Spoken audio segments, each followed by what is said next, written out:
Galactic aliens fed an 8-year-old human girl to their albino deadliest wolf only. Beginning, the galaxies had never been kind to humanity.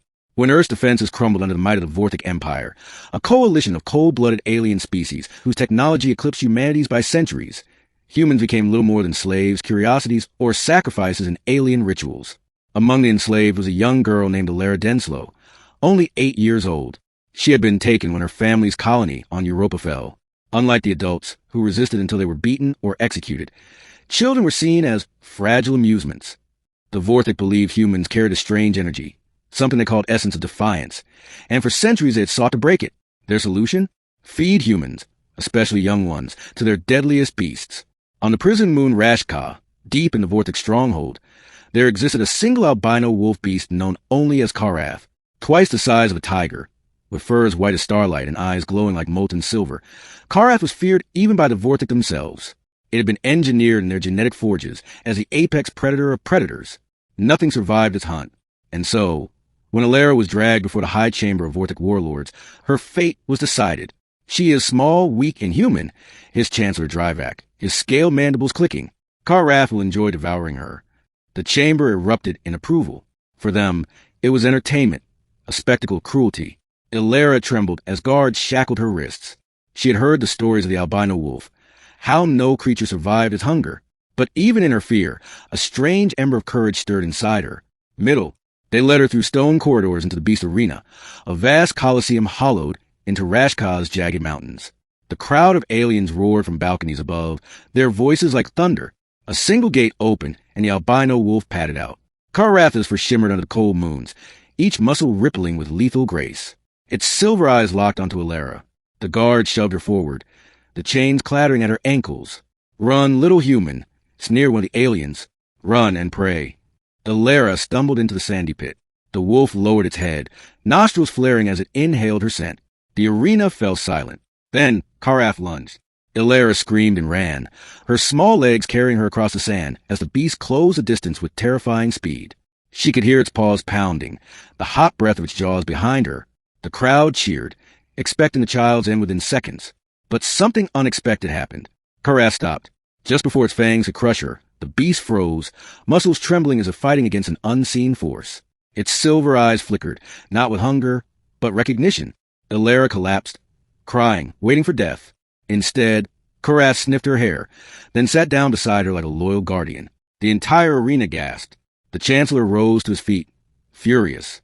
"Why does it not feed?" he hissed. "Karath devours all. Why spare this human?" The other warlords whispered among themselves, unsettled. No one had ever seen the albino wolf refuse a sacrifice. Alara lifted her tear-stained face to the creature. Slowly, trembling, she placed a hand on its muzzle. Its fur was warm and softer than she imagined. For a moment, she felt a strange connection, as though the beast understood her.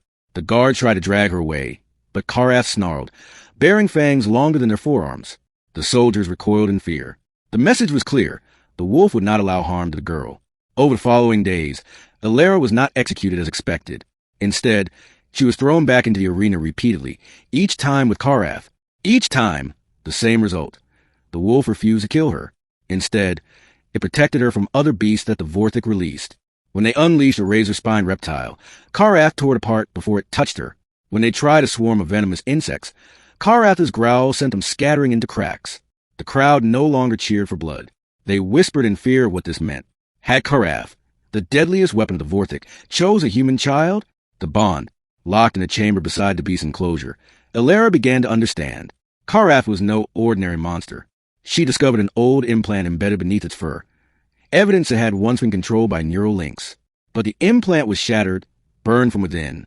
Somehow, Karath had broken free of its master's control. At night, when the moons of Rashka lit the iron bars, Alara whispered to the wolf. "I don't think you're a monster," she said. "You're like me, trapped." The beast would rest its great head beside her, listening. It wasn't long before she realized Karath was intelligent. More than intelligent. It was sentient. Its eyes held sorrow, rage, and something like compassion. One night, as she drifted to sleep, she felt something brush against her mind. Images flickered, memories that weren't hers. Karath running through forests under alien suns, chained in laboratories, enduring endless experiments. Pain, loneliness, betrayal. The wolf was showing her its life. And in return, Illyra's memories spilled back. Her mother's lullabies, her father's laughter, the warmth of home before the war. A bond had been forged, deeper than words, deeper than fear, rising rebellion. The Vortic Council grew restless.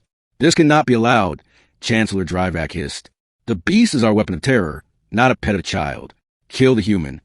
But every attempt failed. Guards who entered Karath's chamber never returned. The albino wolf tore them apart. The warlords argued. Some feared Karath's rebellion signaled the will of the gods. Others saw opportunity. If the human child could control Karath, perhaps she could be used. But Illyra had no loyalty to her captors. The bond with Karath gave her strength. She began planning something unthinkable, escape. One night, as the guards rotated, Illyra whispered to Karath, "We can't stay. They'll never stop trying to hurt us. We need to run." The wolf's silver eyes gleamed. It nudged the bars of an enclosure with brute force, bending them until they screeched. Together, they broke free. The escape. The prison moon erupted into chaos. Sirens blared as alien guards rushed through corridors. But against Karath, none could stand. With Illyra clinging to its back, the albino wolf ripped through ranks of soldiers, its fangs slicing metal, its claws shattering armor. Illyra guided it with whispered directions, sensing where to go as if Karath's instincts merged with hers. They stormed through laboratories where other beasts were caged. The creatures howled at Karath, but none dared attack. The wolf was their alpha. At last, they reached a hangar where Vortic warships rested. Illyra spotted a smaller craft, one she remembered from when she was first captured. Karath tore apart the guards while Illyra scrambled inside, fumbling with controls. Her father had once taught her basic piloting in their colony shuttle, and now, desperate, she tried to remember. The engines roared to life. Karath leapt aboard, barely fitting inside, and the ship blasted out of Rashka's atmosphere. Behind them, the prison moon lit up with pursuit ships. Laser fire streaked past. Illyra gritted her teeth, steering wildly through asteroid fields.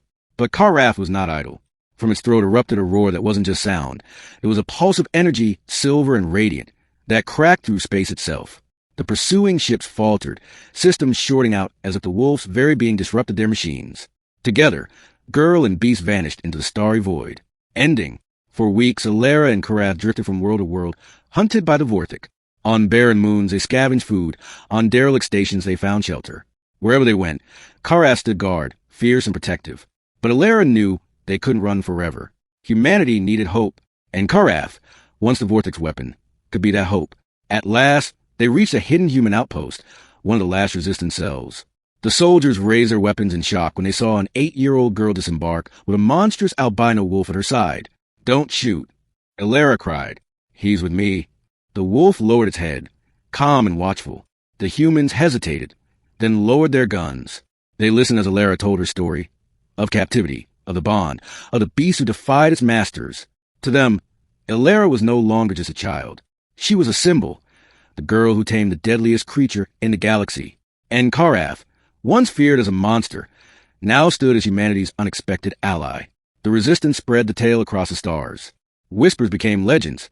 The albino wolf who chose humanity. The Vortic hunted them still, but fear now gnawed at their empire.